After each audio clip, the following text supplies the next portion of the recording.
10 days. That's all it took for a regional confrontation to transform into one of the most dangerous geopolitical moments the Middle East has seen in years.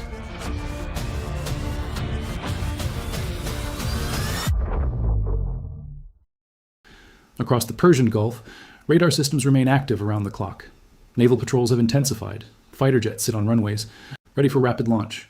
Missile defense batteries monitor the skies with the quiet urgency of a region that knows how quickly escalation can spiral out of control. But the most revealing moment of this crisis did not happen on a battlefield. It happened on television. In the middle of rising military tension between the United States and Iran, something unexpected occurred behind the scenes. Diplomatic channels quietly began exploring the possibility of a ceasefire, a pause in the confrontation before it could evolve into something far more dangerous. But the response that followed shocked many observers. Iran's foreign minister appeared on American television and rejected the idea outright. Not privately, not through quiet diplomacy, but directly, in front of a global audience. There would be no temporary pause, no quick reset, no simple ceasefire. If the conflict were to end, he suggested, it would require something far more fundamental, a permanent change to the conditions that created the confrontation in the first place. That moment revealed something critical. Because in international crises, the language used by governments often hides the real strategic situation unfolding beneath the surface. Public statements are carefully crafted. Press briefings are designed to project confidence. Leaders rarely admit uncertainty, but sometimes a single statement cuts through that carefully constructed narrative. And that is exactly what happened here. Because when one side publicly rejects a ceasefire proposal, it signals something deeper about how they see the balance of power in the conflict. Countries that feel cornered usually search for a way to stop the fighting. Countries that believe time is working in their favor rarely do. To understand why this moment matters, we have to step back and examine the larger system surrounding this confrontation. The Middle East is not simply another geopolitical hotspot. It sits at the center of the world's most critical energy corridor. Every day, millions of barrels of oil pass through the Strait of Hormuz, a narrow waterway connecting the Persian Gulf to the open ocean. Tankers carrying energy supplies for Europe, Asia, and the global economy must navigate through this strategic bottleneck. At its narrowest point, the strait is only a few dozen miles wide, and yet nearly 20% of the world's oil supply moves through it. Any disruption in that corridor, even temporary, can ripple through global markets within hours. Oil prices react, shipping routes change, insurance costs surge. Governments begin calculating the economic consequences of prolonged instability. That is why tensions between Washington and Tehran rarely stay confined to the region itself. They immediately become global events. For decades, the relationship between the United States and Iran has followed a familiar cycle.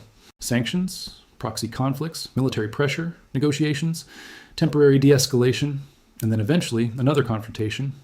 But this time, the situation appears more complicated because the current crisis is not unfolding in isolation.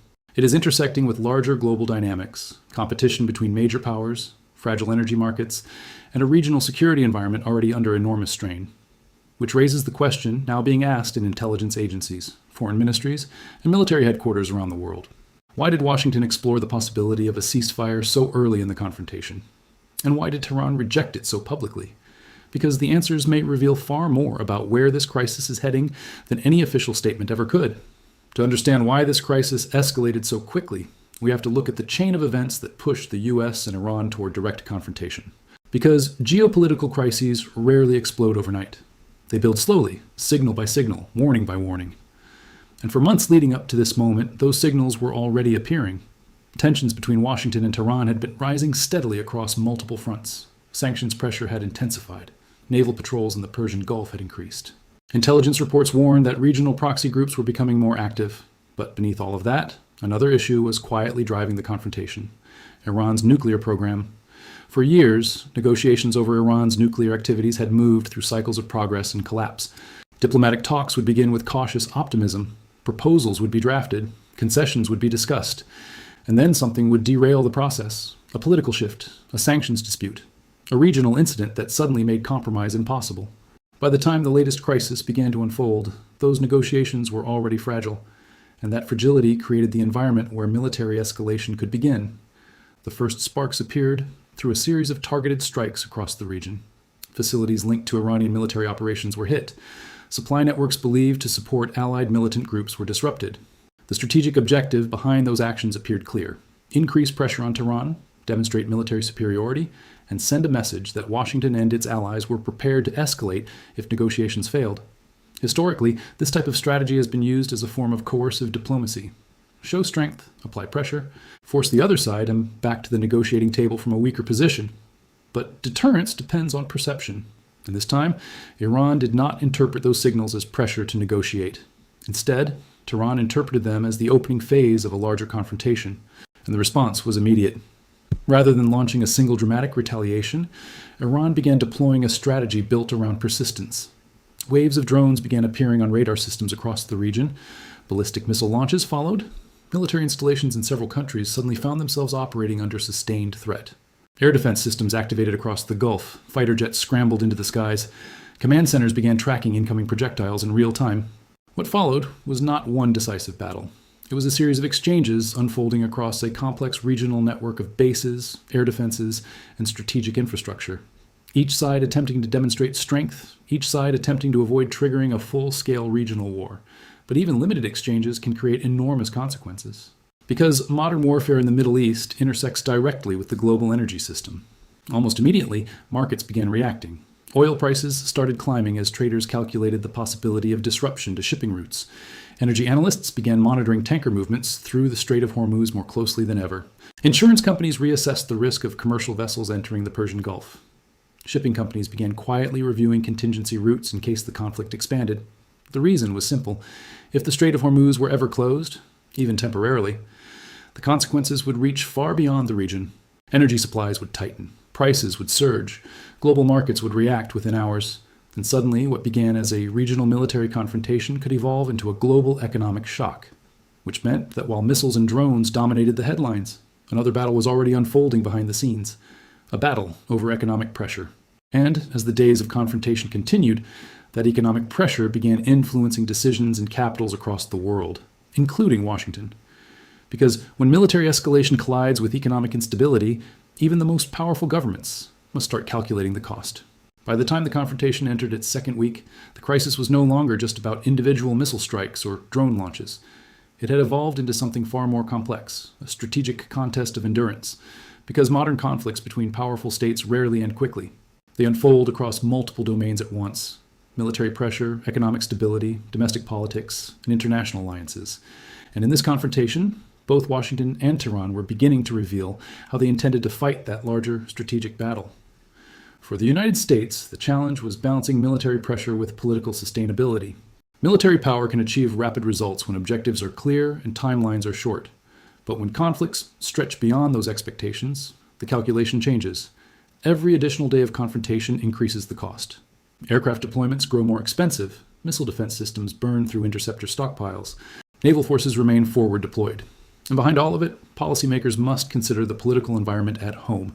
Extended conflicts rarely remain popular indefinitely. Economic consequences begin to accumulate. Energy prices move upward. Markets react to uncertainty. And public attention shifts from the original strategic objective to the question that always follows: how long will this continue? For Tehran, however, the strategic calculation looks very different. Iran has spent decades preparing for the possibility of sustained confrontation with a technologically superior military opponent. Instead of trying to match conventional power directly, Iranian strategy has focused on asymmetric capabilities: missile forces capable of striking regional bases, drone systems that can be deployed in large numbers, naval assets designed to threaten shipping routes through narrow waterways, and, perhaps most importantly, a network of regional partners capable of extending pressure across multiple fronts simultaneously. This approach transforms the nature of the conflict. Instead of a short war dominated by overwhelming firepower, the confrontation becomes something slower and more unpredictable. A test of resilience, each side attempting to demonstrate that it can absorb pressure longer than the other. And that brings us back to the moment that caught global attention: the ceasefire discussion.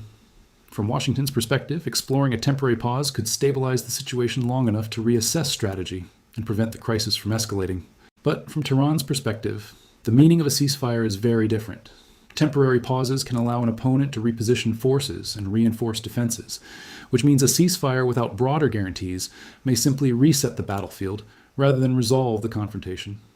This creates a difficult challenge in international diplomacy, because negotiations only succeed when both sides believe the outcome improves their strategic position. Right now, the two sides are calculating through very different lenses. Washington is looking for stability. Tehran is looking for leverage. And as long as those objectives remain misaligned, diplomatic progress becomes extremely difficult. But the strategic picture does not end with the two countries directly involved. Surrounding them is a much larger geopolitical system watching with growing concern. Energy markets, regional governments, major global powers, all of them are now calculating how this crisis might reshape the balance of power in the Middle East. By the time the confrontation reached this stage, it was no longer just a bilateral standoff. It had become a global strategic concern. Across the Persian Gulf, governments are watching with urgency. Several Gulf states host critical infrastructure that plays an essential role in the global economy. Massive oil refineries process millions of barrels daily. Ports handle international trade. Desalination plants provide water for cities built in some of the most arid environments. Any sustained military confrontation near that infrastructure carries enormous risk. Even limited damage could disrupt shipping for months. Rebuilding can take years. For them, escalation is not just a security problem, it is an economic threat. At the same time, global energy markets react cautiously to every development. Oil traders track tanker movements through the Persian Gulf with obsessive attention. Financial markets respond instantly to rumors of disruption in the Strait of Hormuz. Nearly 1/5 of the world's oil supply passes through that narrow waterway. If it were ever closed, global energy prices could spike dramatically. Transportation costs increase. Manufacturing becomes more expensive. Inflation pressures rise.